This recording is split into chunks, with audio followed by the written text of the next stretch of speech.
Prosecutor Leon Jaworski receives the memo detailing the reasons to prosecute the president. To preserve the integrity of the criminal justice system, a person should not be permitted to trade in the abused office in return for immunity. Mr. Nixon's aides are to be prosecuted for the same offenses. Leon Jaworski agrees to consider prosecuting Nixon.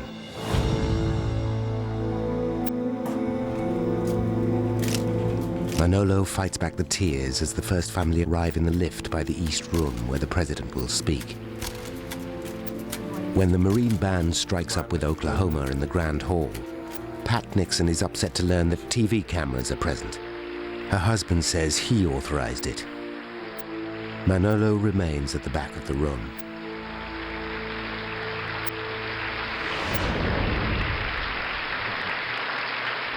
Ollie Atkins and his team photographed the president's farewell remarks to the White House staff. The emotion in the room was overpowering. For several minutes, I could not quiet the applause. After I started to talk, I began to look around.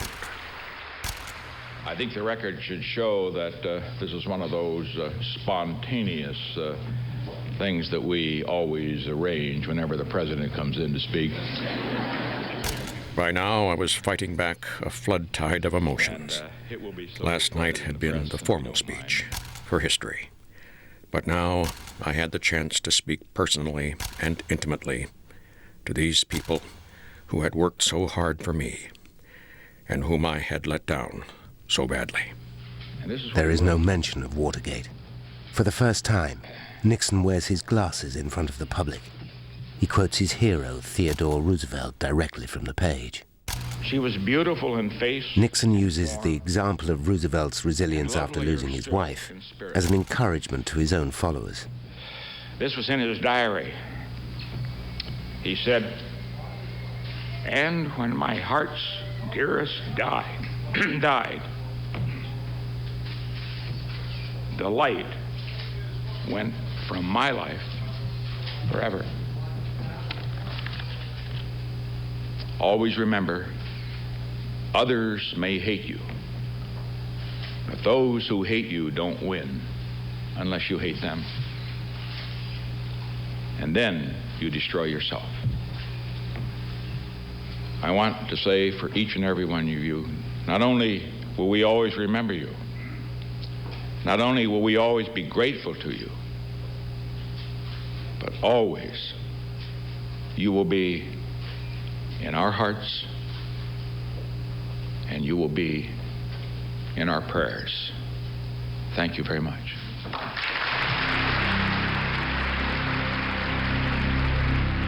Everybody else was fighting back tears and trying to keep from breaking down. But at the end of it, when he made a thumbs-up signal, he looked remarkably like he did when he was on the campaign trail.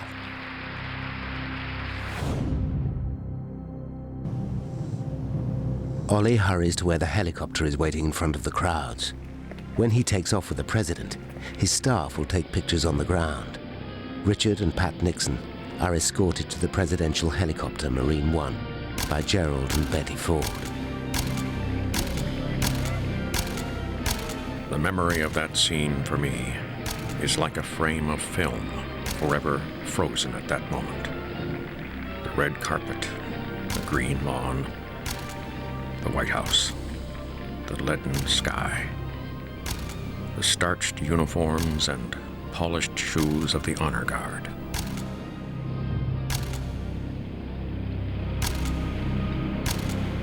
Nixon gives his characteristic victory salute to the press and staff, and the helicopter takes them to Andrews Air Force Base, where the president boards Air Force One for the last time.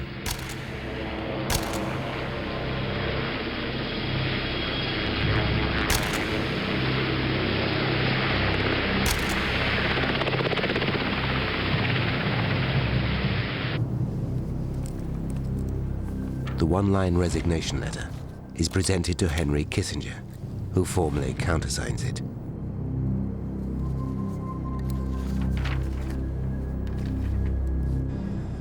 Noon. Nixon is in Air Force One sipping a martini. His resignation is now effective. He is no longer president. Back in Washington, his chair is removed from the Oval Office, as all traces of Richard Nixon are erased. The office is prepared for the new president. Exactly 3 minutes later, Gerald Ford takes the oath in the White House and becomes the 38th President of the United States.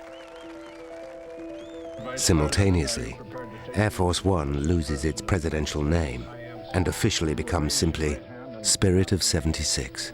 Congratulations, Mr. President. Richard Nixon's plane heads for California and exile.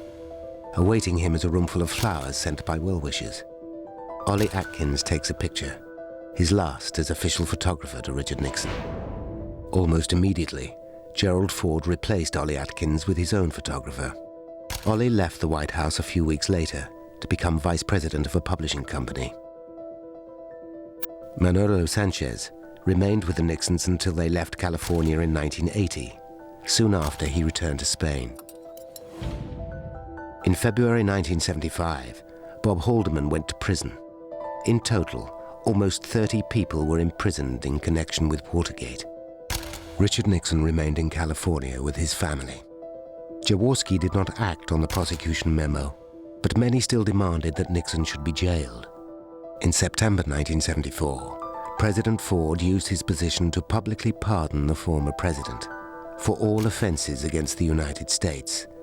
In accepting his pardon, Nixon finally accepted his guilt. To have served in this office is to have felt a very personal sense of kinship with each and every American. In leaving it, I do so with this prayer. May God's grace be with you in all the days ahead.